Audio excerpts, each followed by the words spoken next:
बे समाव नोंथांमोननि सेराव लानानै फैदों मोनसे दुखुनांथाव खौरां। सालबारियाव मोनसे गिख्रंथाव जाथाय। गेलेबाय थानाय समावनो फुख्रियाव गोग्लैनानै सानै गथ'सानि जिउ खहा। सालबारियाव मोनसे गिख्रंथाव जाथाय।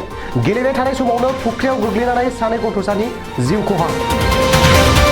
सालबारिनि गबरधना पुलिस थानानि सिङाव थानाय बुनमाजा गामियाव बे जाथाया जायो।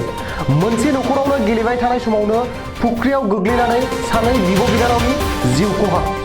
दिनै बेलासे गेलेबाय थानाय समाव फुख्रियाव गोग्लैनानै थैनायखौ बजबनो गोनां जायो सानै बिब' बिनानावा।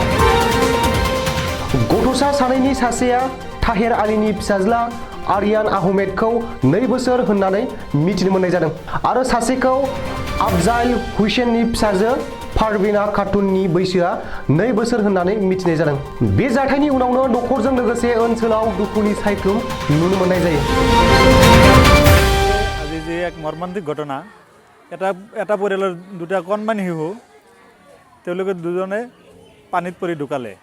আজি এই অঞ্চলটো শোকৰ ছাঁ পৰি গৈছে, ক'বলৈ ভাষা নাই। আজি যিটো এই শোকৰ ছাঁ পৰি গৈছে অঞ্চলত, ইয়াৰ কি ক'ম, ক'বলৈ নাই। আপোনালোকে চাইছে তাৰ পৰিস্থিতিটো কেনেকুৱা এটা পৰিৱেশ সৃষ্টি হৈছে।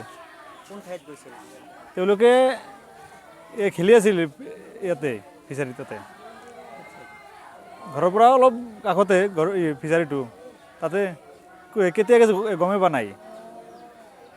বয়স কিমান হ'ব? 2 বছৰমান হ'ব।